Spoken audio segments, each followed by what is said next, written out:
miss a good yard sale. I hate to miss a good yard sale. Oh. And book sales. I love book sales. You can tell from up here. I don't work for the library, but I like books. Okay, all right. Thank you for, I came to the Buffalo Soldiers presentation, was it 3 months ago, it seemed like that, and met Sue and said, I'd love to come and share this topic on the Underground Railroad and the slave experience. I'll explain why I word it like that. And so here I am, okay? And this is my enthusiast, I guess is a good word, although I am kind of I guess, American history buff, more for interest and fanaticism. I still work full-time for a drug prevention agency at DePaul, right up the street here.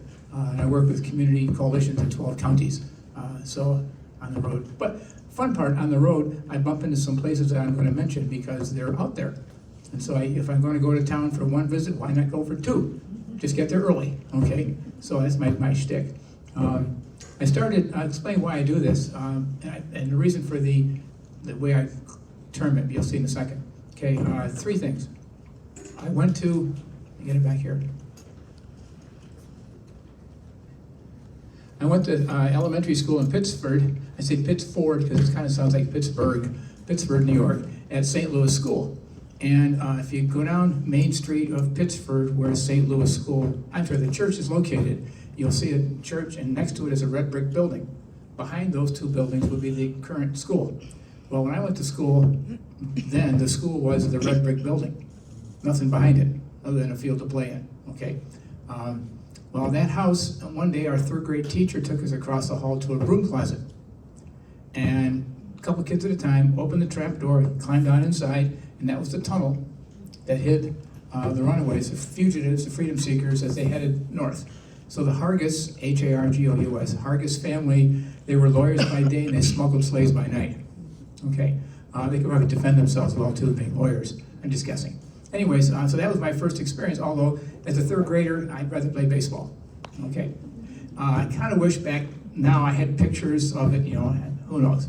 So fast forward, my daughter, I have 3 kids and 8 grandkids.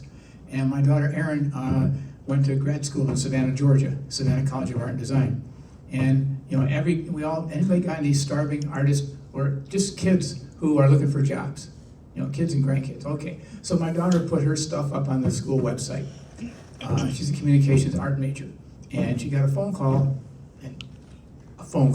from a lady over in Atlanta, Betty.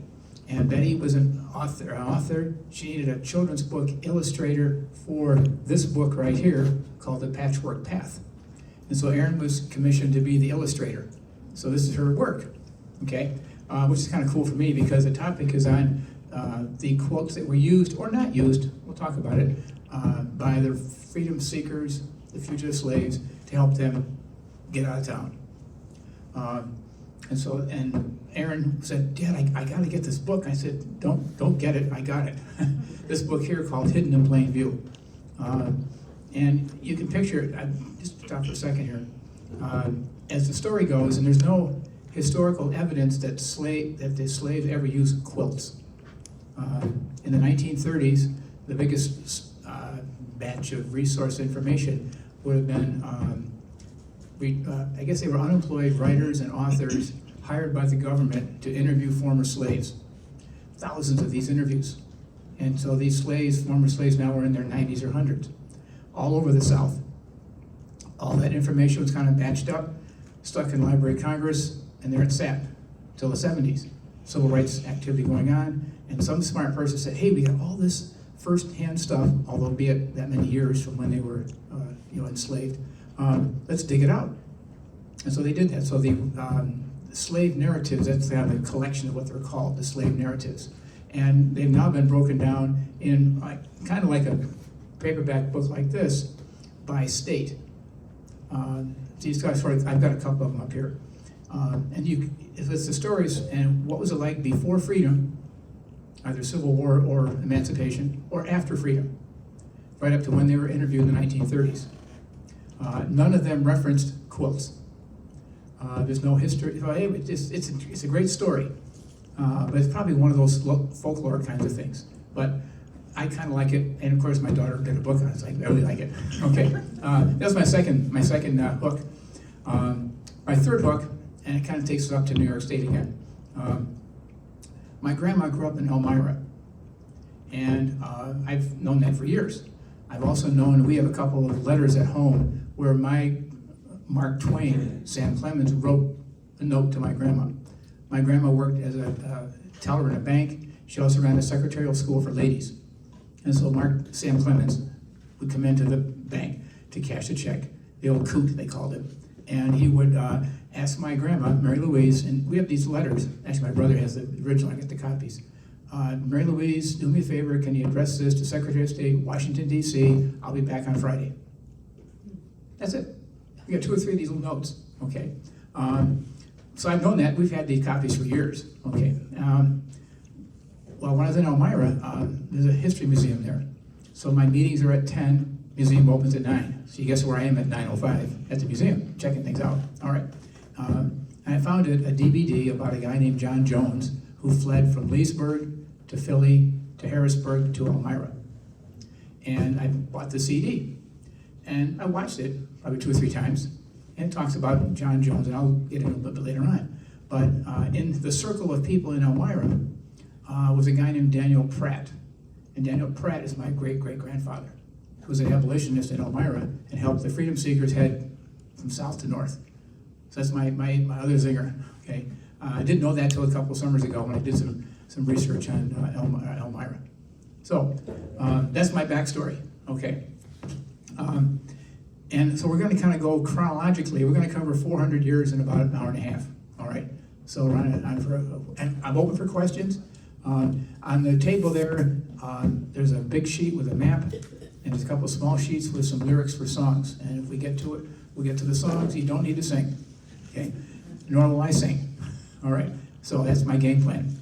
Everybody hear me okay in the back? Am I good? All right. The prompts, I'll kind of hold them up, and you ask questions, and then afterwards, if you want to come up and poke around, I'll check your pockets, make sure you don't walk off with anything, all right? Okay, the door's guarded, all right? Okay. Let me go over here for a second. Get away from this guy. So, who is this slave? Who is this person? Well, I got a source. I won't tell you who said that until I read it. The slave gives the law gives the master absolute power over the slave. He may work him, flog him, hire him out, sell him, and in certain contingencies, kill him.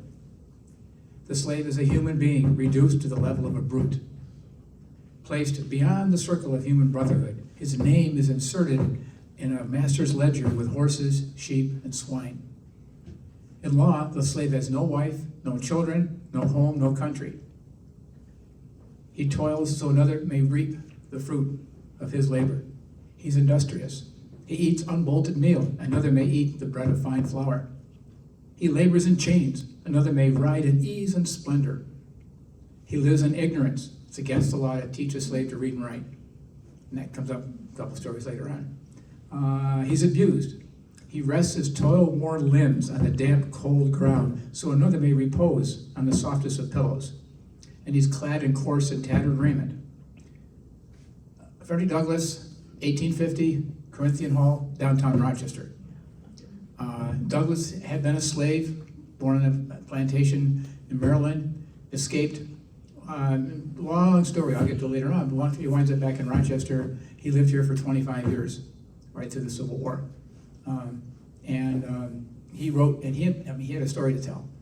He also visited other places like Hemlock, like Canandaigua, like Honeoye, and spoke. A lot of speaking here in Rochester. Good buddies with Susan B. Anthony. Just as a sidebar, when he was the marshal in Washington, D.C., he was the ambassador to Haiti. While in D.C., he was also on the board of the National Red Cross with Clara Barton, who started her Red Cross thing in Dansville. So again, we got an interesting connection there. I could come back and do a Red Cross history too. I got 55 years in with the Red Cross. Okay, as I now do history talks on that topic. All right, so that's Douglass. Okay, and his story about the lot of a slave. So I've got a map up here. Actually, you can also do it this way. Take your hand like this and make a triangle. Got the triangle? Okay. So where your pointy finger comes together, that's Europe. Your right hand is Africa. Your left hand is America. And where your two thumbs come together is the Atlantic Ocean. So that's called the slave triangle. Okay, this is a point of reference. So I'll add some pictures, some color to it. So here's the slave triangle. And if we were to follow Captain John, who's a slaver, he comes to America, he would pick up in America manufactured goods like cloth, leather, cotton, indigo, ammunition, guns, and he would go back, in this case, to England. It could have been to France, could have been to Spain, could have been to Portugal. He gets back, I'll pick on Europe, I'll pick on England. Okay, because we're at the point in time reference here, we're citizens of the Brits.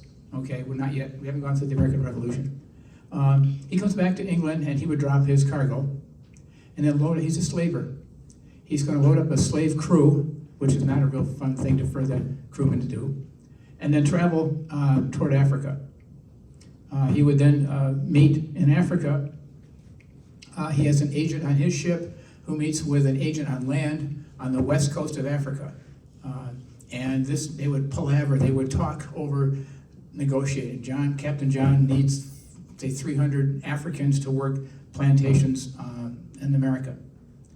Considering the death rate, he would probably buy or trade for 350, 375 Africans, because the death rate's about 20% on the ship going across the Atlantic, the Middle Passage. Now, he's negotiating for that. Where do the Africans come from? Well, if you think about just the interior of Africa, the coastal countries like Benin, Niger, Sierra Leone, Liberia, there would be small villages. And you've got animals that are being raised, you got crops that are being grown, you could be working with dyes and making good-looking, sharp-looking cloth material for shirts and dresses and pants, leather goods. Some they would have picked up from the interior of other trading back and forth in Africa. So it's a highly skilled civilization. Big difference from the European standpoint is black skin, strange language, odd customs, and sadly, the Europeans are going to buy Africans for working on the plantations in northern part of South America, the Caribbean island, the sugarcane plantations, or over here in America. Okay, so that would be kind of going on. Now, there were raiders, like the Raiders, the football team Raiders. Okay, used to be Oakland. I'm not sure where they are now.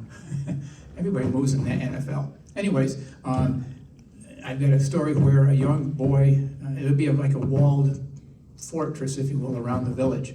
Kind of keeps the kids in and keeps the animals out. So during the day, the adults are off working, taking care of the field, taking care of the crops, taking care of the animals. Kids and the old people are in the village. And a group of raiders came over the wall and kidnapped a couple of kids. One whose name was Equiano, who's right here. And Equiano is a 7 or 8-year-old boy who's kidnapped and taken on board a ship. The ship captain kind of liked this little kid and kept him on as a cabin boy, did not sell him off. And eventually the captain taught him how to read and write English, and he freed him in England. So Equiano in 1788 writes his story of his life and what it was like to be on board a slave ship. So I'll just read this one piece from here. This is his words now. I should mention, the ship, it's 3 decks. Lower deck and men and teenage boys are like on boards, like almost like this, chained at the wrist and at the leg. And if one guy has to roll, they all got to roll. If one person dies, they got to cut the chain, toss the guy overboard or lady overboard, and rehook them up again. Okay. The middle deck would be women and kids, teenagers. Little kids would not survive the trip. They weren't worth much as far as the traveling back and forth. And the top deck would be fresh air. So he's below deck, okay, and here's what he's reporting. The stench of the hold was intolerably loathsome. The closeness, the heat, being so crowded that each had scarcely room to turn himself, almost suffocating me. This produced copious perspiration. The air soon became unfit for respiration, brought on a sickness among the slaves, of which many died. This deplorable situation was again aggravated by the galling of the chains and the filth of the necessary tubs, into which the children often fell and were often suffocated and drowned. So he's reporting on what's happened in his life on board the ship. So that was the ugly part. A lot of ugly part. That was one ugly part. Okay, and just manufacture that or multiply that by the hundreds of thousands of Africans who were kidnapped, either in this case kidnapped. In some cases, the Africans were sold as a debt. So let's say this group right here. This is Village A. We got a river in here. You're the riverboat captain. Okay. We've got Village B over here. Okay, and Village A and Village B have a fight, big war. Why? Because your cow went over here, and you went to get the cow back, and you beat these people up. Now, you are the prisoners of Village A, except we can't feed all you people from all the prisoners, so we got to sell some off. Along comes an opportunity, slavery, or enslavement, okay. Where this family might go, who knows? And that was the real bad downside of in this case, Equiano, leaving family. The term is called the door of no return. It's kind of like, anybody ever move from a house to a new house, and you kind of like you wave at the old house that you drive down the street, or you send your kid off to college and the kid, you kind of wave, maybe you got the tape measure out and you're making all kinds of adjustments in the house because the kid's in college, I don't know. But anyways, you might do that. So in this case, here's the door of no return. Would be something that Equiano would have seen. Last time I'm going to leave my village, where am I going? They're white-skinned people, they talk kind of funny, they dress funny, and they carry these long sticks called guns. Okay, so that would be what he's faced with. All right, so debt, or you lose a war, you become a prisoner, and you're sold off. So Captain John, on his ship, has manufactured goods that he's going to trade for so many Africans. He's also using what's called a slave bracelet, or manila. This is, I should probably do this.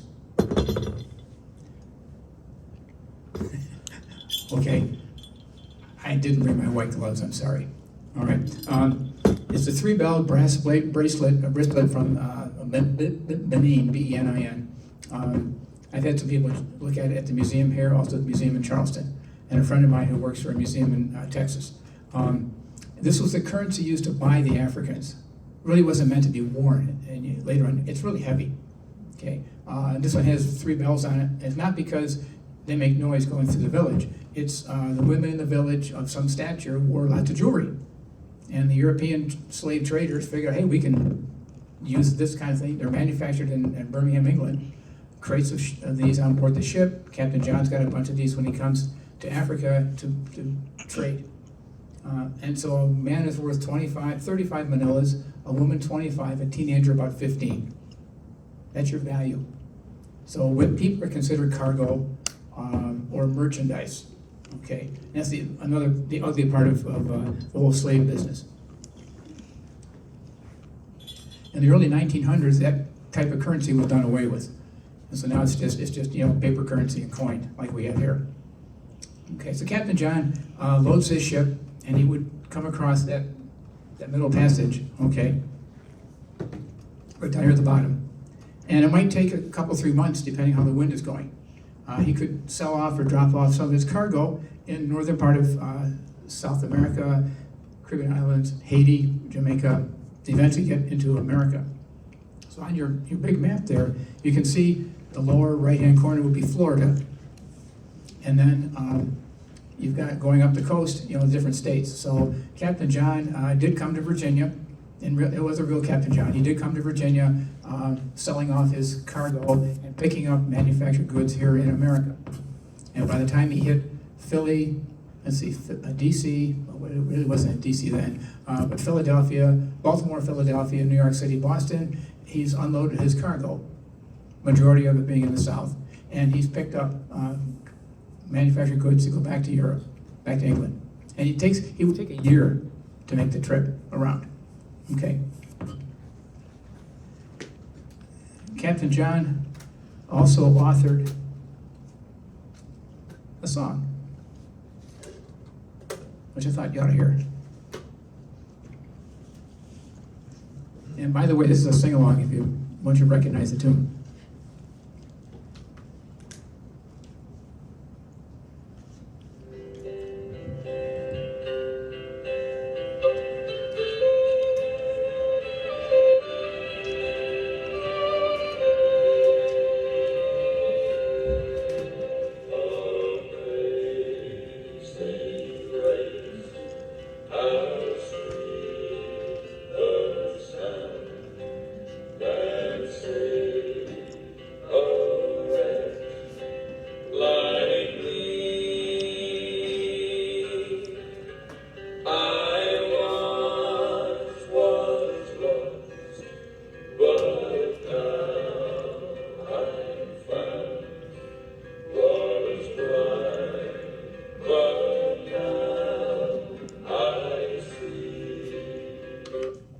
Recognize the song? Okay, Amazing Grace, written by John Newton, who was a slave ship captain. Now he's Father John Newton. Okay, so and a lot of people don't know that he was a slaver. And he met God in the high seas and got out of the business of being a slaver and becomes Father John Newton in Olney, England. And the cool thing, now we're getting into the 1780s in England. One day in church, an older guy and a little kid come in, uncle and nephew, Billy. And Billy kind of likes the old guy, Father John. And he kind of hangs around the church. Like, you know, if you were to mow the lawn, do the windows, that kind of thing. And Billy grows up to become William Wilberforce, member of Parliament, who took a strong lead in overthrowing slavery in the British Empire.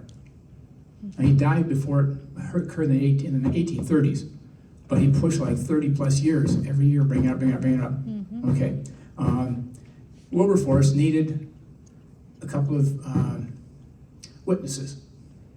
So he got former Captain John Newton to present to Parliament. He also found a former slave, Leguiano.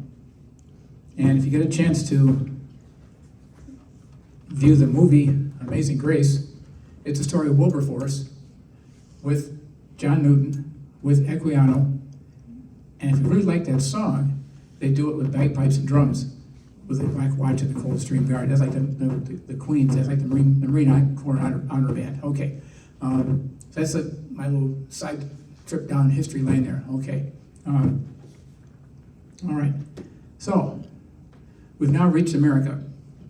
Anybody been to Charleston? Okay, who's been to New York City? A few more? Okay, been to Ellis Island? Or heard about it? Okay, you heard about it, all right, okay. So the immigrants coming into Ellis Island, we've all heard about that. Now they didn't literally step on land, they stepped on Ellis Island and they were kind of checked out. Okay, the same happened in Charleston. There's a bunch of islands off the coast of Charleston. So the Africans were coming into Charleston, were checked out. If they didn't die in a month, they were probably okay. And then they were taken into what's now the Mart on Chalmers Street in Charleston to be sold as an auction. So we'll kind of pick up the story with what's going on in America. Okay, so you're walking down the street and you see a guy putting up this handbill on the wall down Main Street. Thursday, 31st of January, at the Mart on Chalmers Street, which is still there, by the way, James Tupper will be selling a prime and orderly gang of 106 Negroes for sale. 1/3 down, 2/3 we negotiate. So this is the for sale sign. Okay, so if you were to go, you ever been to a cow auction, a horse auction, maybe a estate sale, you know, so let's say this is the stage area up here, and we're the buyers, okay. And in this case here, sadly, we're buying people. And there were companies, one was called Pearson Birch, one was called Guterbach, that actually sold, that was their business. They bought and sold Africans to the plantation owners. Now interesting, so the plantation owners or their agent would come to the auction and they would buy Africans, men and women, teenagers. No guarantee if there was a husband and wife from Africa, no guarantee they would stay together. No guarantee if mom had a child, they would stay together. So you can imagine the family is just being torn apart. Now they were torn apart in Africa from the village. They kind of looked for they listened for the language and on board the ship, maybe find somebody who has the same language. Family kind of reorganizes on the ship. They get to the auction block and they're sold off there. Okay. We were talking earlier, and if you look on that map there's a boot right in the middle of the map. Right there, there's a boot on a stone. That's the auction block in Fredericksburg, Virginia. That's just a stone. That's all it is. Looks like, if you've ever been to Plymouth Rock, it's just a rock. Okay, that's kind of worn down over the years. Okay, but the auction house is much bigger. Okay, in some villages, some towns, there was outside sales, and people didn't like that, so they kind of moved indoors. So in the case of the Mart in Chalmers Street, it was an indoor setup. Okay, but interesting, in the audience, there might have been some abolitionists. So let's say there's $100 for this man up here. And unbeknownst to the auctioneer, $100, okay, sold. And you come up, you pay your $100, you take this person off, and you go outside, let him go. Or help them get out of town. So there were some abolitionists who were kind of salt and peppered in the audience. They would, again, they were still bought, but the exchange was my freedom. That happened, coincidentally. What's interesting, you might see, like I mentioned, that handbill. It could be an ad in the paper for sales. So here's an ad, and this guy is dealing in slaves, dealing in Africans, really. Okay, 500 Negroes wanted. We will pay the highest cash price for all good Negroes. We invite all those having Negroes for sale to call on us at the Mart, opposite on Adams Street. Adams and Chalmers are in the same neighborhood. We have a large lot of Virginia Negroes on hand for sale. Negroes bought and sold on commission, signed Hill and Forrest. So these are the slave dealers, and they're selling people. Okay, Forrest, for those that are into the Revolution or Civil War, is Nathan Bedford Forrest. He was a very fearsome cavalry general for the Confederacy. Pretty much never lost a battle. After the Confederacy lost, after the Civil War, he started the Ku Klux Klan. So Forrest goes from slave dealer to Confederate cavalry captain to KKK. And of course, that group is still around these days. Okay, parts of the country, you're going to bump into them. Years ago, I was working for the Red Cross. I was in Elmira. This goes back, 80s. I was in Elmira for a meeting. And the guy, Tom, said, well, meet me at this coffee shop. There's a phone right there. Remember phones? Dial phone? Okay. I go to the phone booth, and I call Tom. I'm talking to Tom, hang up, turn around, and right in the phone booth is a Klan recruiting poster. Because I wasn't into this at the time. I could have taken it. It would have been kind of cool to take it. Rip it down. Or the Klan might have been watching the phone booth, I don't know. But anyways, it was there in the 1980s. I almost said 1880s. Okay. So, that's the auction going on. So, if you came across the movie or the book, 12 Years a Slave. Okay, Solomon Northup is from Saratoga, New York, a free black man, tricked into going to D.C. As a musician. He's a musician. He was drugged, thrown in jail in Alexandria, Virginia. I've got a picture here of the slave pen where he was imprisoned and sold into slavery. He spent 12 years a slave. So he wrote his story. So I just bring it up because in that case where he was sold, he was kidnapped. There was a group, I came across this book about a year ago called Stolen. And this is a gang led by a white lady with some black men in the gang, and they kidnapped mostly boys around 12, 14, 15 years old and sold them, and they created fake papers as if they were bought like at an auction. And then they were taken and sold into the South. And this is the story of these 5 boys who survived. One of the boys did die. But it was a gripping story. And I never thought about what might happen. Okay. So we're going from being sold on the auction block. By the way, any questions, feel free to put your hand up. Auction block now to the plantation. Now, anybody seen Gone with the Wind? Okay, remember the front part, the road going up with all the trees and the big house up in the back? Okay, that's Boone Hall Plantation in Charleston. Everything else is the back lot of Burbank. But that's a real place, okay? And so you can still go to Boone Hall, it's in Charleston, and you can go up that great long road with all these trees hanging over it, and there's the big house, okay? So you pretty much have the big house, and then you got way out in the field the cabins, the quarters, and then you might have, in the case of Boone Hall, a location for these skilled craftsmen slaves.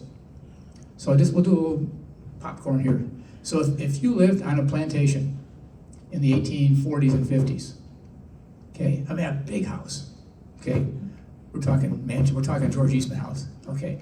What kind of help do you need in your big house? Anybody?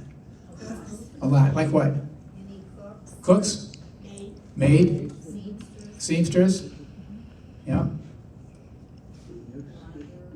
Gardeners? Shoe the horses? Feed the horses? Okay? You know, everything is on the plantation. Okay? So you don't really need to go into town. Okay? And town could be a long ways away. Now in the case of Charleston, it's big for rice growing. So Captain John, when he's doing his trip, knows that Sierra Leone is well known for rice growing, and Charleston needs rice growing workers. So he might look for Sierra Leone individuals to come, Africans to come here to Charleston to work on the rice plantation. Well, you need a rice boat to move the rice from your rice paddy down the river to get sold off at the market. So you might even have to build a small canal, you know, who knows, to kind of move your product, your produce. Okay, so all these jobs are on the plantation. Harriet Tubman, as a little girl, was in the big house, and her job was to watch the kids. I mean, literally sometimes 24/7. And if she actually was whipped a couple times because the baby cried. Now, don't babies cry? Okay, but she was told no cry, and the baby cried, she got beat up, got whipped. Okay, but you take care of the babies. The kitchen oftentimes was down in the basement because the heat would come up and heat the house, and they have like a dumb waiter to try to move things up, or the maids would come up and deliver the food. Terminology: the owner, the mister, and his mistress. She's the wife. Now nowadays, mistress is like the guy's girlfriend, okay, but not so back then. So the owner and his wife, they kind of run the show. He or she have a driver who works out in the field. He's in charge of the field hands. So the missus is in charge of all these rare jobs that have to be done in the big house. Cooking, cleaning, sewing, all that kind of stuff, okay? Maybe arranging for shopping. Now, someone's got to go to town to buy the goods, raw materials. To go off the plantation, you got to have a pass, kind of like we have a driver's license. So if I was the owner, I would give a pass to slave Bob over there and say, okay, Bob's going to be driving the wagon into town, buy goods, because I trust Bob, and he's going to come back tonight. And he has this pass. Now, there were people on the edge of, they were called patrollers or paddy rollers. And oftentimes these were poor white men who were kind of like hired by the plantation owners to check for runaways. So here's a slave with a pass driving his wagon to town, stopped by the paddy rollers or patrollers, as other pronounced or spelled, and maybe hassled, even though he's got his papers. Okay, put him back in here. Solomon Northrop, as a free black man in the Adirondack area, had freedom. He was free, but he had papers to prove it. Kind of like your Visa and your not MasterCard, your Visa, you know, for going overseas, your ID kind of thing. Okay, you gotta have that pass to get into town and back. All right, those are the jobs at the big house. Way out in the field, you're working dark to dark, like 5 in the morning till 10 at night. Okay, you're not getting paid for this. So you got to get your food. Oh, by the way, from this door to about where Sue's sitting, that would be one of the cabins, not quite this deep. And then maybe a few 4 feet, there's another cabin, and then another cabin. So the quarters are where the slaves would live. And it's your bedroll would be like a bedroll, a gunny sack full of pine boughs and branches, and you kind of roll it up in the corner, stack it up. You kind of sweep the dirt floor, wood, no windows. The outhouses, outdoors, and there's some kind of a cook stove, probably outdoors. You might be lucky and have a little garden outside. That's life on the plantation. So you work in the fields. And mid-morning, you have to get a breakfast at the quarters. Mid-morning, somebody comes from the quarters with a wagon, maybe with a bucket of water and some food. This is a gourd, like a gourd you have in your backyard, a pumpkin variety. It's also good for dipping and drinking water, okay? So it's good for a bird feeder too, by the way. Okay, I'm sure they didn't use it for bird feeders. They might attract the birds and then shoot them. They eat them, I don't know. Anyways, this would have been a common tool on the plantation. They did not have fancy silverware, but they had access to oyster shells. So the shells of some kind could be like your spoon, okay? And then as far as carrying things, this is a small sweetgrass basket. Sweetgrass is very unique to Charleston area. It's a tight weave basket. It can be watertight, tight woven. They kind of put some sealant in here, and it's unique to Charleston. And the sweet grass is grown, looks like a tall weed almost. For those Pentecost or Christmas, Easter, Passover, the palm leaves, that kind of thing. It kind of looks like that. Okay. So that would be a common tool that you might have on the plantation. All right, and really big. You go to Charleston now to the market, and they got some gorgeous of these. My granddaughter actually went to a class on how to make a sweetgrass basket, which is kind of cool. She didn't give it to me though. I tried. All right, and then you got the skilled craftsman slaves. So think about who's going to repair the wagons, shoe the horses. You got to, like a blacksmith. You got to mold the shoes for the horses. You got to take a long rod and trim it for nails. And so there's a guy who's a nailer. Okay, a cooper builds barrels. You got to put a metal strip around the barrel. Someone's got to make that, and then bend it. Okay, so all these jobs are on the plantation, highly skilled for the work that's needed to be done. I did find out that if you mess up, you might get stuck out in the field to work, to pick the crops. Okay, it's hot. It's hot. Okay. In the movie Gone with the Wind, Mammy, the old black slave lady and her grandma type, she was in charge of the nursery. So little kids, black and white kids, were at the nursery, and they were left with Mammy. I'll use that term because that was the one that was used in the movie. But someone like that would be taking care of the kids like at the nursery. Meanwhile, mom's out in the fields. Mom could be pregnant and working, pregnant today, give birth tomorrow, and come back the next day, and you're working. Okay. Sometimes the owner or the driver would count it. Someone could kind of double up. You had a quota, so many pounds of cotton you had to pick and maintain that quota. Okay, so you're on that. You're doing this work. Monday, Tuesday, Wednesday, Thursday, Friday, Saturday. Saturday you get a ration of food. So depending how big your family is, you get food for the week. Okay. Plus, of course, you could kind of work with others in the quarters and kind of put together a meal of some kind. Not real good meal, you can imagine. Up at the big house, of course, there's better food.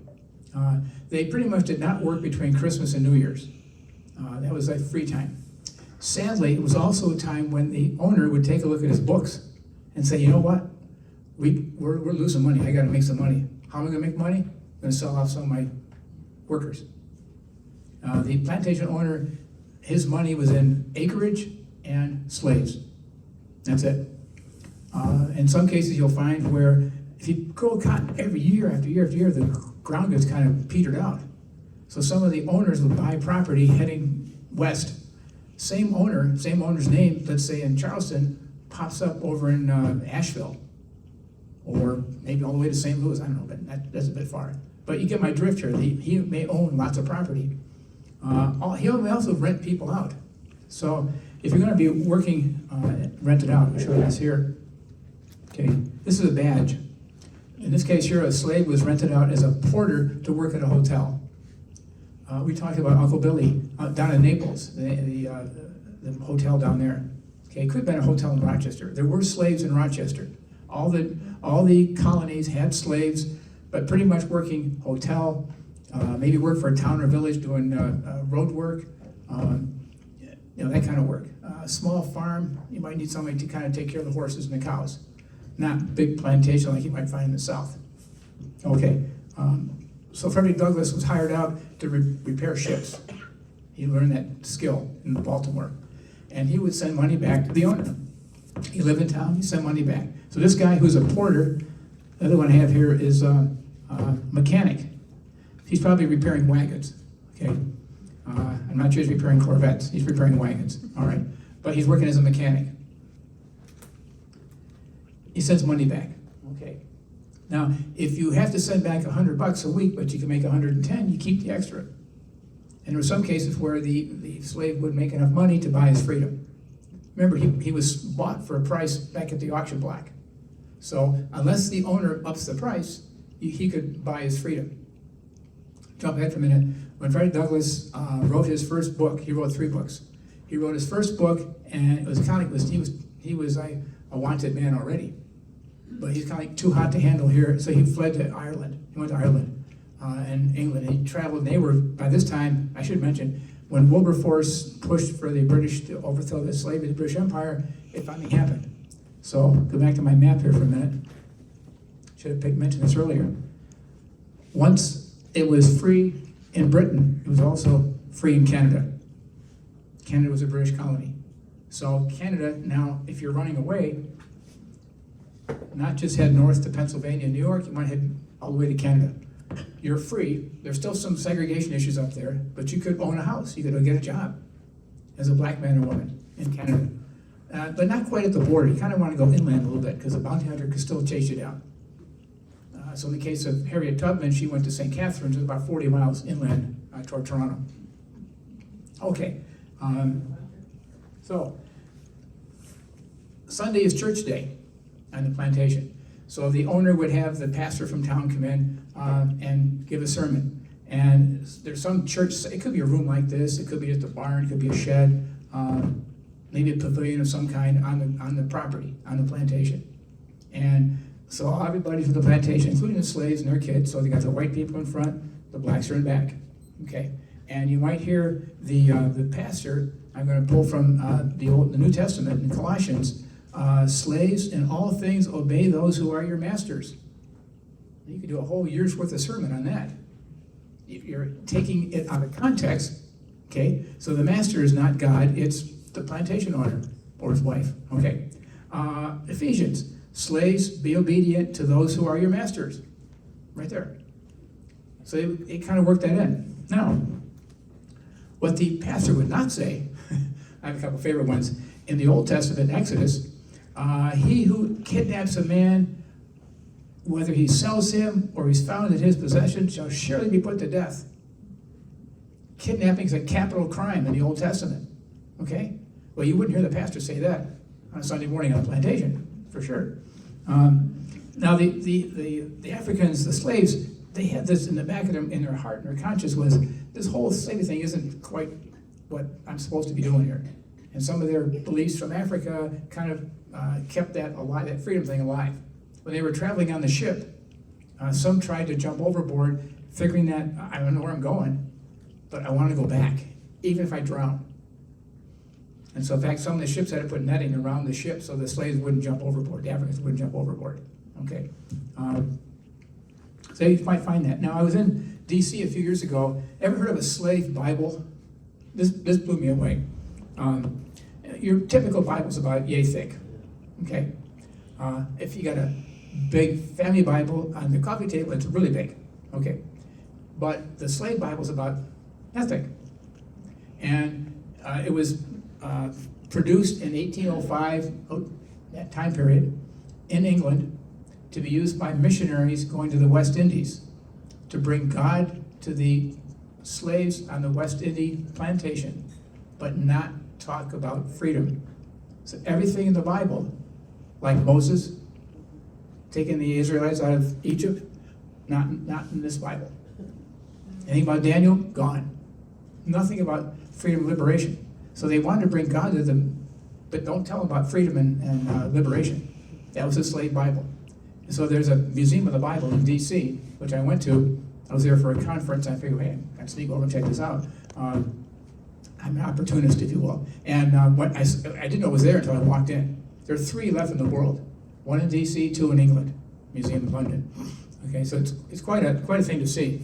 And it's selected for Negro slaves in the British West Indies. And to me, read a little bit of research on it, it's the British government working with the missionary society to get the word to the slaves, but not talk about freedom and liberation.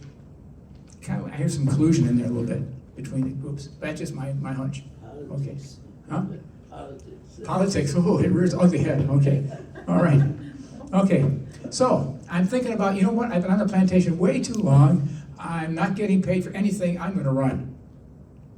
And it's probably going through their minds. So I kind of it took me a while to get building the case with the Underground Railroad. The reason I call it the slave experience and the Underground Railroad, to kind of get a sense of who is this African, where did he or she come from, what did they have to put up with, therefore why run away? And that's how I kind of backed into that title. Okay. So there were cases where, well, we all know John Brown, abolitionist from Connecticut.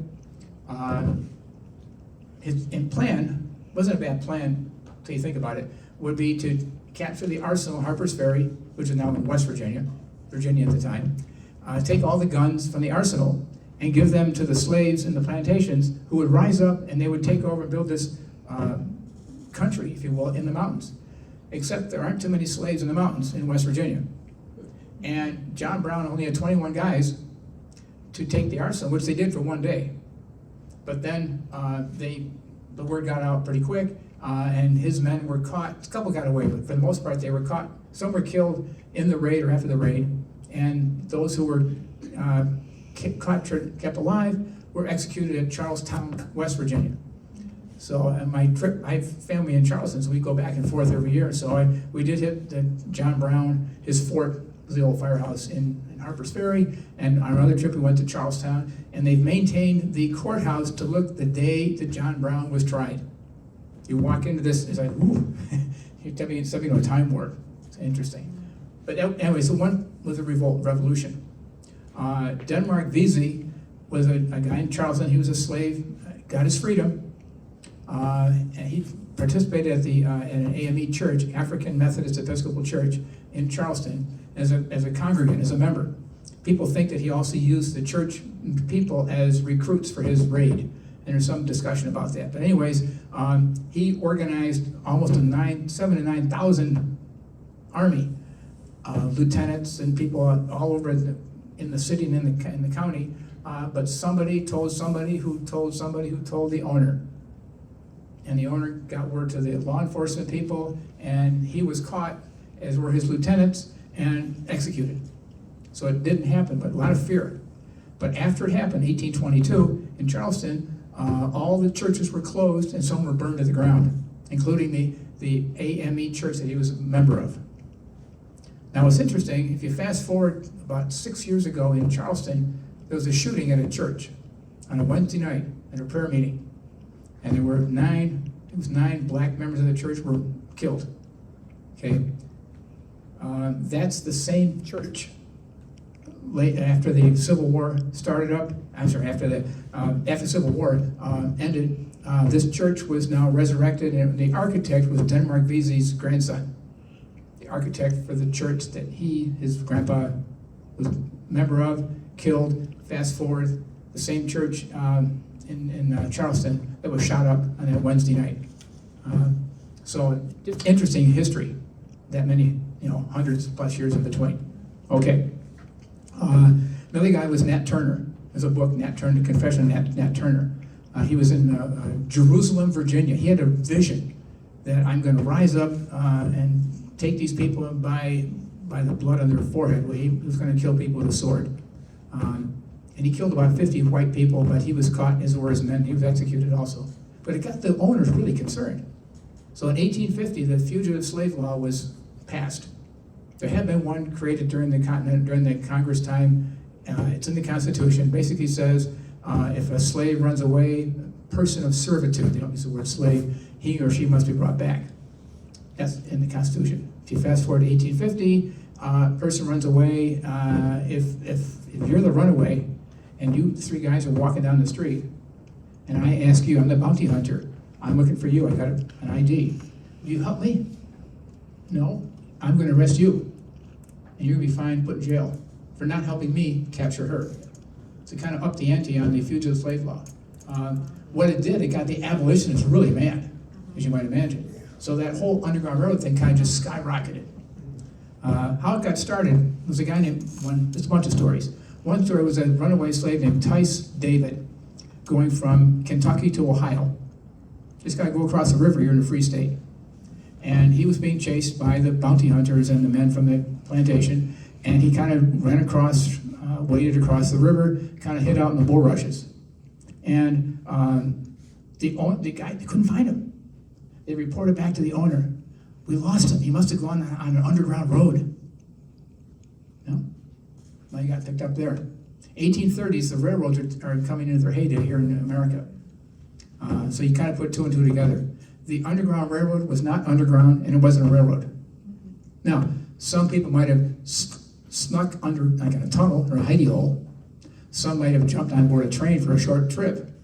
But for the most part, it was not underground, nor was it a railroad. Well, let me throw some terms in here. Harriet Tubman was a conductor on the Underground Railroad. She led people from Maryland, all these stops to freedom. First to New York, then to Canada. And she came back and forth through Rochester. She's buried in Auburn. If you get to go, her house is in Auburn. The house that was built for her aged parents, it's called the Home for Aged Blacks. And the museum is right there, and she's buried in Auburn. She's quite a lady. And at some point in time, she'll be on a $20 bill. I understand. Okay. And she came back and forth through Rochester. She was pretty tight with Douglas. Frederick Douglass was a station master, railroad term, or a depot or a depot. So people coming to his house, it was a safe place. Now, he also had people watching his house. I mean, he was pretty bold about it. It's in the newspaper. You know, you're running away, come to my house. Ooh. But he had people watching his house, too. So if a bounty hunter shows up, oftentimes they were beat up pretty bad. Okay. Your ticket is like your ticket in your heart to go to freedom. Okay. And then there's the stockholders. And these are the rich guys in town, or ladies. So they might, I'm going to jump ahead for a minute. In Victor, New York, there was an anti-slavery fair, a craft fair, like going to Cornhill. Okay. And it's anti-slavery fair, 10 o'clock in the morning, 1849, and the ladies are there, and you're buying goods. You can buy gloves, purses, handkerchiefs, landscape food, okay? Fine refreshment table right there, and it was a fundraiser. They were pretty open about this. But Victor, New York is a long way from the Mason-Dixon line. That's probably, you could pull that off. You wouldn't do this too close to the Mason-Dixon line. Okay, raise money. So that's kind of how the scene goes. All right. So here's a wanted poster. All right. And it's a classic poster, a runaway man with a satchel over his shoulder. Okay. I'll get the story in a minute. I mentioned the stockholders. Okay. My favorite guy is John Jones. He ran away from Leesburg, Virginia, to Philadelphia, to Harrisburg, to Elmira. And he was told to look up Father Tom in Elmira. Now let me back up for a minute. The underground safe homes are about 10 to 12 miles apart, about the distance you could run at night with guys with guns and dogs chasing you. Wintertime, night is longer, good time to run. Saturday, good day to run, because no roll call till Monday morning. And if a person does run away, it doesn't get an ad in the paper till Monday or Tuesday. So the runaway has a jump. Most of the runaways were men, not women, definitely not with kids. It's just too hard to do that. But there were some exceptions. But for the most part, it was single men or a father who would run and say, I'm going to get to freedom, I'm going to buy my freedom, I'm going to come back and get my wife and my kids. They hope. Okay. So John Jones running from Leesburg to Philadelphia. And the Vigilance Society in Philadelphia, run by a guy named William Still. And William Still was a free black man, and he kept a log of every single runaway coming through Philly, the Vigilance Society. Reason being, might they want to go back? Where'd you come from?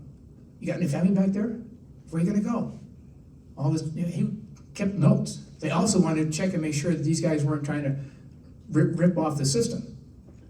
Because if it was somebody who was kind of a fake, they would take care of him out the back alley probably, okay? Or in the river, all right? So he kept the log. Well, John Jones he meets William Still, and Still suggests he goes to Harrisburg. He had nowhere to go, and get to Elmira, ask for Father Tom. He gets to Elmira, and Father Thomas K. Beecher, Harriet Beecher Stowe's brother. He's the pastor in Elmira. We'll call him the Preacher Beecher, okay?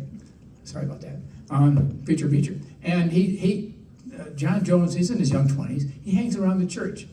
Kind of like, and Father Tom takes him in, and he becomes the sexton, like the caretaker of the church. Fast forward, Civil War starts. Any guys here join the Union Army? We're going to march to Elmira. It's a Union training camp. Then we go off to war. 1864, the Union camp becomes a Confederate prison camp. There's 12,000 Confederates sent to Elmira. 1864, 1865. 3,000 die.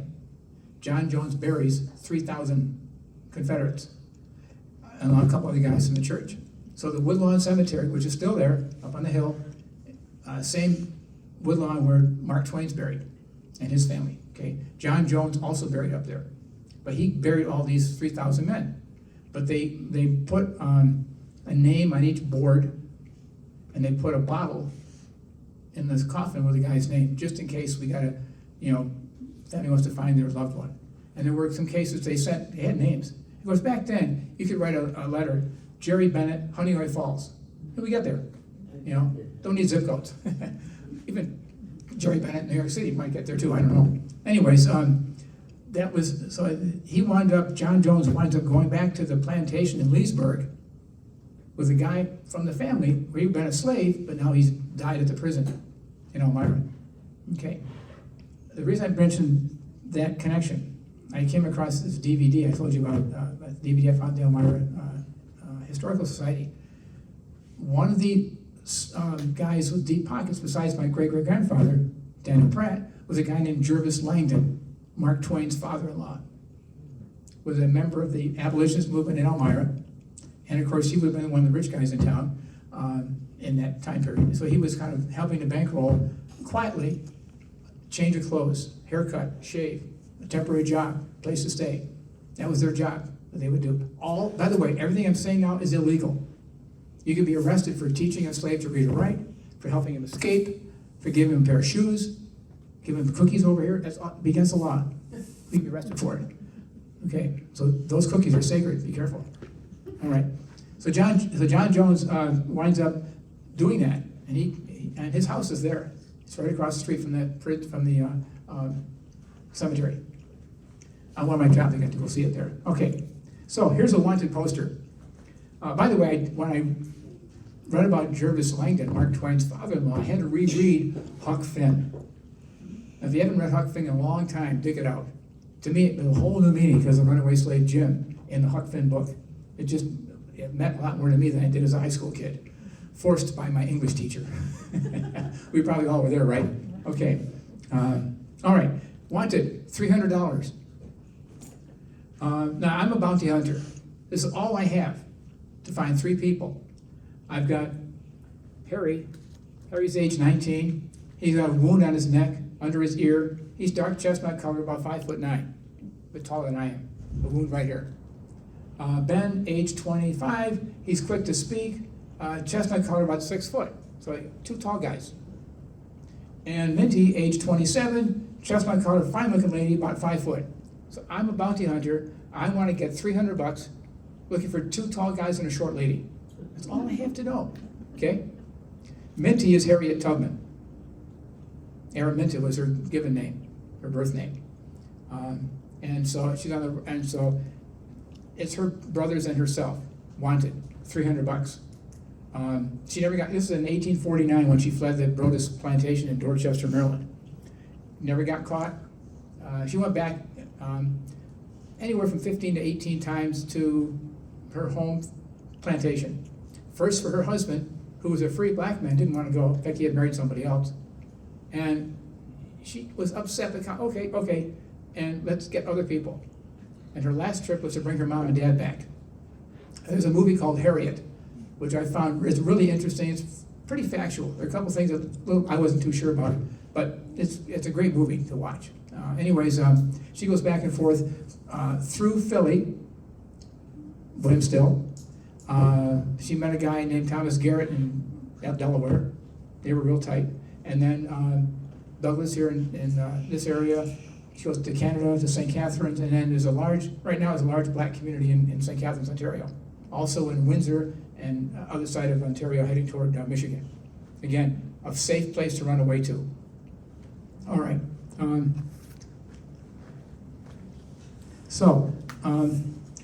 The homes are about 10, 12 miles apart. There's a whole story about the quilts. I do have a quilt up here. This is not an original. Okay, this is a North Star. My daughter, who gave it to me, she's not a quilter, but anyway, it's a North Star. Anybody here do any quilts? Any quilters here? So, look okay? Mm-hmm. Okay. All right.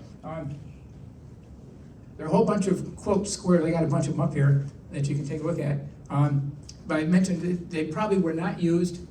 Or the story behind it would be the North Star faces north. So if you got to follow the North Star at night, okay. And other symbols, there's a wagon wheel, kind of tips you off. We're going to travel tonight. There's one called the monkey wrench.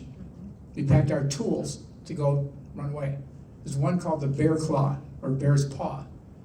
And there's a cave nearby. Hopefully the bears aren't home, and you can go and hide out in the cave. There's one called the bow tie. And you're going to come to this house, put your fancy clothes on, and look and act and walk as if you're a free black man or woman or child. So there's a meaning behind all these patterns. Okay, my favorite is called the flying geese. And the geese travel which way? North. North. South to north. You follow the geese. Okay. So there's a meaning behind them. Just put this over here for a minute. So a couple of my fun people, my favorite people, was a guy named Brown who got an idea to ship himself from Richmond to Philadelphia in a box. And he had a white friend who was a carpenter who built a crate, like 3 by 3 by 3. And he climbs into this crate, gets down like this, there's a little hole, breathing hole, and crackers and a bag of water. And off he goes. And you get a kick out of this. Anybody work for the post office? Okay. The box is marked this side up. It did not go this side up all the time. But it went by buckboard, by train to Philly, and it was going to William Still, but they used a fake name and a different address, so they wouldn't implicate William Still. But he knew there was a shipment coming. And he had his men go down to the train station, pick up a shipment. And when they got there, and they cracked it open, out popped Box Brown. Okay. And so I have a kind of a picture up here of Box Brown. And it was, let's see, 3 feet by 2 feet by 2 feet 6. Not a lot of room. 26 hours in a crate. Okay.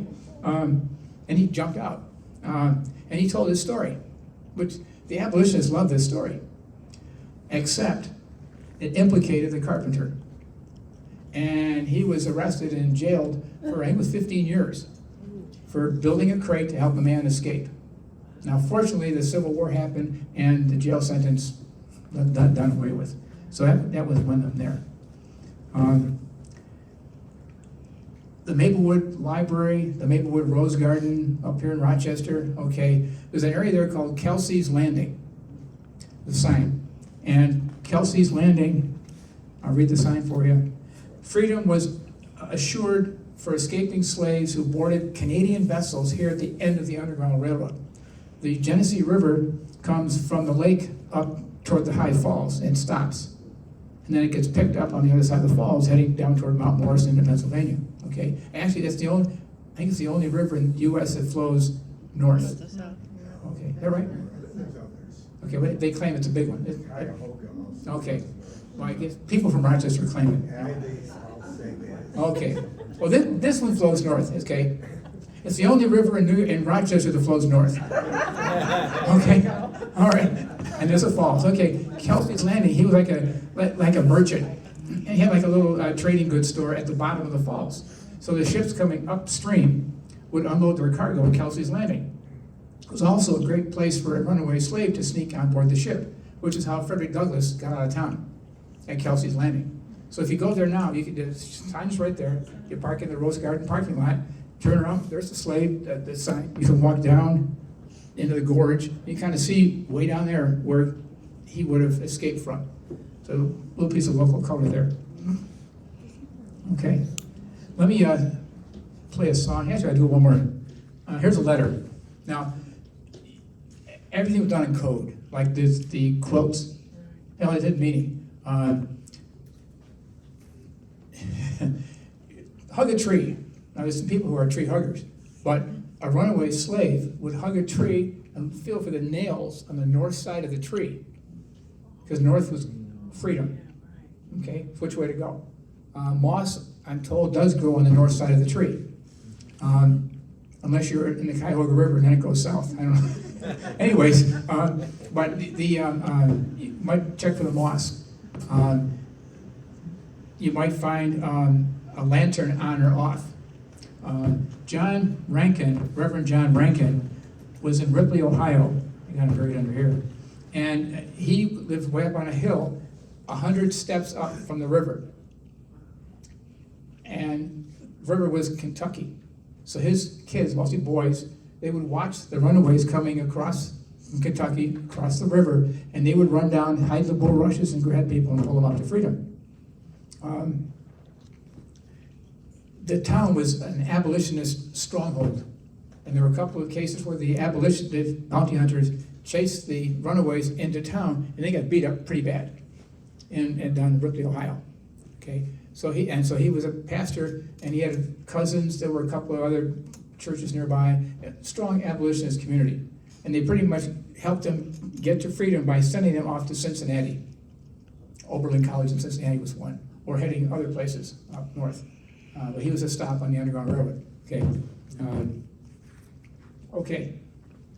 Uncle Tom's Cabin, written in 1852. People thought it was a fake, made up stories. So Harriet Beecher Stowe in 1854 published her notes on the Underground Railroad. So they're all true stories. Maybe some names are changed. So Uncle Tom in the movie, if you watch it, or in the book, he dies. In real life, Josiah Henson is the Uncle Tom. He is beat up on this plantation. He does flee. He winds up in Dresden, Chatham, Buxton, Ontario, which is over the river and over the border from Windsor, Ontario. So we're talking like Detroit to Windsor, going into Canada that way. So the real Uncle Tom's Cabin is up there. The cabin that he lived in is right there. Josiah Henson. Eliza, in the movie, or in the book, is a little girl who is a mom who's holding a baby as they come across the river. Hold it like this, okay. One of John Rankin's boys, actually grabbed the kid and mom and pulled her up to safety, coming across the river. So Harriet Beecher Stowe heard about that story, and she wove it into her book. Her husband, Calvin, was a professor at Oberlin. Oberlin? I think in Cincinnati, professor, and so they heard about this story, kind of woven in. Okay, I could be off on the Oberlin one. The Lane Theological Seminary, that was it. Okay, here's a letter. So this is to John Rankin in Ripley, Ohio, and it's from Jeremiah James in Maysville, Kentucky, across the river, in a slave state. This letter is to inform you of a new business I expect to bring you. Know that in 2 or 3 days, I will be forwarding a large load of potatoes, courtesy of a friend with friends. One of my agents will accompany the parcels. I trust that your operators can safely ship the parcels across the River Jordan and deliver them to the appropriate station. My stockholders in that area will be happy to assist in forwarding the parcels onto Canaan. I trust all is well with you and yours, but I've enjoyed the fine spring weather. Notice the wind blows from the south today, perhaps a harbinger of bad weather. Your faithful servant, Jeremiah James, Maysville, Kentucky. Okay, loaded with hidden meaning. Okay, so who might the potatoes be? People. Okay. Courtesy of a friend with friends. That's the Quakers, Society of Friends. Very strong abolitionist, anti-slavery group. Okay, as were a number of churches. In fact, some major churches split north and south over the whole slavery issue. Let's see here. Across the River Jordan, in this case it's the Ohio, but there's a Bible connection back to Jordan and Moses and Pharaoh. My stockholders, the rich guys, remember them, will take the parcels to Canaan, in this case Canada. Okay. Let's see here. The wind blows from the south today. Those are the bounty hunters. So watch out, these guys are coming. Okay. So kind of creative thinking there. Okay. So the Civil War starts, 1861. Lincoln calls for 75,000 men to join. Many more later on. That was the first call. Okay. Douglas, I should finish the Douglas story. He was on a plantation, but he was Fred Bailey. Born Fred Bailey, not Freddie Douglass. In case you didn't know that. Okay. Fred Bailey, born and lived on a plantation in Maryland, learns how to shipbuilder caulking ships. He rents himself out, works in the shipyards near Baltimore. His girlfriend, Anna, they kind of get together, they make it to New York City, he runs away. His owner taught him how to read and write. The owner's wife. The owner beat her up. Remember, against the law to teach a slave to read and write. But he said, I'm free in my heart, just not in my hands. Not to get my freedom. He travels with his girlfriend, then his wife, to New Bedford, Massachusetts, which is the whaling capital of the world. You can find a job repairing ships up there. And he stays with the Johnsons. And Fred Bailey says, Johnson says, you gotta change your name, man. There'd be a wanted poster. Well, how about Johnson? And John says, there are too many Johnsons in town, like Smith and Jones, okay? But Mr. Johnson had been reading Sir Walter Scott's Lady of the Lake. And the hero is a guy named Douglas. So Frederick Douglass got his new name from Mr. Johnson. And we can thank Sir Walter Scott, Lady of the Lake, okay? And now he travels on the speaking circuit. He hooks up with William Lloyd Garrison, who's a newspaper guy in the Boston area. Gets the idea about, I'd love to have a paper written by blacks for blacks. So he travels on a speaking tour, coming through Rochester. He meets Susan B. Anthony's family. They live way out on Brooks Avenue. Way out. Now it's like around the corner. But that was the Anthony farm. And he winds up liking Rochester area. He comes back here and settles, and so he lived here for 25 years. He wrote 3 books. After the first book, he had to leave the country because it was too hot for him to be around. He goes to Ireland and winds up talking over there, because now it's a free country, Ireland and England, as far as slavery goes. And the people there, they raise money and they buy his freedom. He comes back to America as a free man. He has 2 boys. I'll speak for a minute. And they're old enough to join the Union Army after Lincoln signed the Emancipation, and the blacks were allowed to join the Union Army as the U.S. colored troops. So they joined the 55th Massachusetts. If you catch the movie Glory, and it's kind of gory, Glory, the movie Glory, okay, the 54th, led by a white commander, Robert Gould Shaw from Boston, leads the 54th into Charleston for a massive battle at Battery Wagner. They lose the battle, but don't run. People thought that the blacks were going to run. They did not. Now, Douglas's boys they were not injured in that fight. Many were. And Robert Gould Shaw died in the battle at Battery Wagner. And the Confederate guy said he lived with his men, he died with his men, we're going to bury him right there. They did, they buried him right on the property, which was like a sandbank, kind of a fortress, and so it kind of washed out to sea after a while. So there's no real burial site that we know of. There's a memorial up in Boston for Shaw. So Douglas he recruits for the Union Army. His boys survive. He has a daughter who goes to what would be, back then we would think now is Monroe High School, Monroe Middle School, Monroe High School in Rochester. She sat in a room all by herself, even though the teacher said, "Oh, we'll take care of you, Mr. Douglas. He's an important guy in town." But he was black. And she sits in this room all by herself. And he hears about this, and he goes ballistic. Oh, and he took her out and he got her some schooling. But he pushed to get what we now call the Rochester City Schools integrated, based on the experience he had with his daughter not getting any proper treatment in the Rochester City Schools. Okay. He winds up becoming Anna and his wife they stay together. She dies about 1880, it could be out by a year or two. He marries a white girl a couple years later from Honeoye, New York, named Helen Pitts. And the Pitts family was one of the stops on the Underground Railroad. And Douglas and the Pitts, Gideon Pitts, they knew each other real well. And Pitts had invited Douglas to come to Honeoye and Hemlock and do a lot of speaking. So there's a lot of those hometown connections there. He marries Helen Pitts, and then he dies in 1895 from a heart attack. He did serve on the National Board of the Red Cross with Clara Barton. He was pretty tight with Susan B. Anthony, but they had a falling out. And the big reason was voting. 13th, 14th, 15th Amendments were passed. And so slavery was abolished, blacks were freed, and the men got the right to vote. And Douglas's feeling was, let's work on the men, and then we'll work on the women. Susan B. didn't like that. So they kind of split their thinking. But they still they kind of get along okay. Of course, we know later on the amendment that was passed in women's rights voting finally happened, but long after Susan B. had died and after Douglas had died, and Elizabeth Cady Stanton, and a few other people. So Seneca Falls is loaded with, if you want to go on a road trip, okay, there's a women's rights center owned by the Park Service, and there's the Women's Hall of Fame, two separate operations.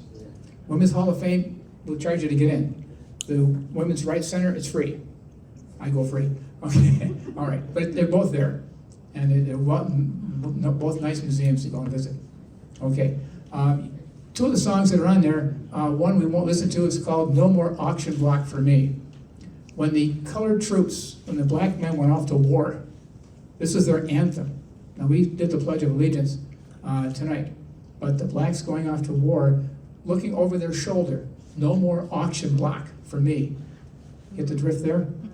So, just a second. So you got the driver's lash, okay? No more peck of corn, that would have been the ration of food.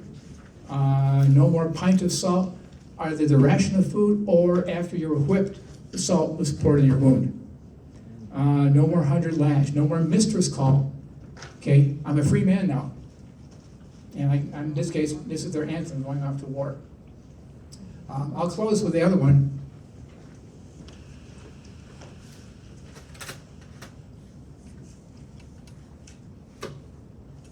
You can pick, it's called "The Follow the Drinking Gourd." And you might pick this up from your old camp song back in the day.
Make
anybody recognize the singer?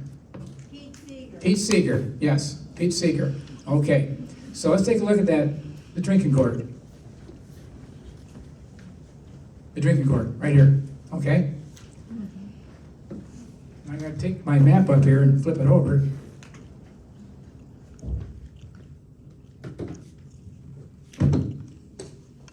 Here's the drinking gourd. Big Dipper, North Star. Okay? So they follow the drinking gourd, it faces the North Star. So the stars on the handle make the dipper, and if you go off the end of the dipper, it faces the North Star. So that you would follow the North Star to freedom. But to the uneducated ear, it's just a fun song. Good for working in the fields, maybe. The old man waiting, he's the conductor. When the sun comes back in the first quail call, the quail are the Canada geese. The sun comes back in the spring, geese travel north, you follow the geese, heading north. Riverbank makes a very good road, the dead trees will show you the way. In the wintertime, the river freezes over like a road. Dead trees along that, because they lose their leaves. So you follow along the riverbank, not on the ice, let's say, might fall in. Left foot, peg foot, he was a conductor with a bum leg. River ends between two hills, another river on the other side. Big river means little river. Somebody did some research on this. It's the Tombigbee River in Arkansas. Feeds into the Mississippi, the Ohio heading north. So somebody did the research to figure out which rivers that pointed to. Okay, that would have been, and some people suggest whether that song was around. Michael Royer, Boulder Shore, Negro Spiritual. Okay, going across the river freedom. Okay, a wade in the water. Another one, God's going to move the waters. Okay, Moses, let my people go. All kinds of connections to biblical stories and freedom. Okay, we could do another part 2, which gets into the Ku Klux Klan and lynchings and the sharecroppers, but that's for another day. Thank you for your attention. Any quick questions? You want to have a poke here if you want. Thank you. I think he has a question. How long was Douglas in the newspaper business, and how effective was that? The paper, because it was short time, few years, but he needed subscribers, and just couldn't keep it going as far as the money goes. He had, and so it wasn't I think it was less than 10 years. It did change from the North Star to the Frederick Douglass paper. He had his name in it, and that just didn't work well. There were a number of efforts to have other papers up around the country, this end of the country, because there wasn't much west of the Mississippi at the time. Yeah. Do you know how many years Captain John was a slave trader? Okay, Captain John Newton, his dad was a slave ship captain, then a slave ship captain. He worked on the ships as a young man, and then he got in the slave business. Only less than 10 years as a slaver, being on board a ship and then being a captain. As a slaver, you give some of your money that you make to the owner of the ship, and then to the captain, and then the rest is split between the crew. It wasn't very lucrative for the crew. And the death rate on the ship for the slave and the crew was about 20%. So not lucrative business. And you're gone for at least a year traveling around the Atlantic. Okay. The last ship was the Clotilda, landed in Alabama and was destroyed purposely. It was burnt to the ground, but they found it. Just found it the past couple years ago. They found it, and so but they know the Clotilda was the last one. There's a book called Barracoon, great book, and Cujo was the guy in Barracoon. Cujo actually was interviewed. He was the last slave on the last slave ship, and if you read the book, his interview was in 1930 in that time period. Fascinating story about Cujo. Okay. Anybody? Thank you, Brett. Yeah. Oh, by the way, the reason I do this, I find that oftentimes, there's not a whole lot of attention paid in the American history classes in school. Now, we're kind of rich in this area, Rochester area, but you get away from not a lot of covers. I get my kick out of sharing the stories. I got a lot more stories too, but we ran out of time, and we ran out of cookies too. Were there a lot of slaves that went to Jamaica? Jamaica, yeah, because Jamaica was a British colony. And so it would have been a major area, and the sugarcane plantation, horrible place to work because the death rate was very high. Haiti was the one where there was the slaves overthrew the French and they actually revolution and took over this. And that kind of scared the American plantation owners, because don't tell people about Haiti because they might get some ideas for here. Right. But you couldn't keep it quiet. Bob? There was I think it was PBS probably 30 years ago or more called Roots. Roots, Alex Haley. Is that fairly accurate? Because that got such wide. And he was chasing, and the interesting thing, the British ships kept very good manifests or logs, and they were then maintained in London. So if you know what ship you were on, you could trace back to that ship because they kept good information. So a case like Alex Haley with Roots probably had that going in his benefit. So many of the African Americans now don't have that history. If you follow this, you can go back far enough because it wasn't maintained well. The British did a good job. Lloyd's of London was they insured the cargo. Again, people are cargo. So if your ship goes down in a storm, we insure it. Lloyd's of London was a major insurer. Okay. Yeah. All right. Thank you very much. Sue, I'll give this back to you. I hogged it all night. Thank you. Thank you very much. I'm sure you learned a lot. We do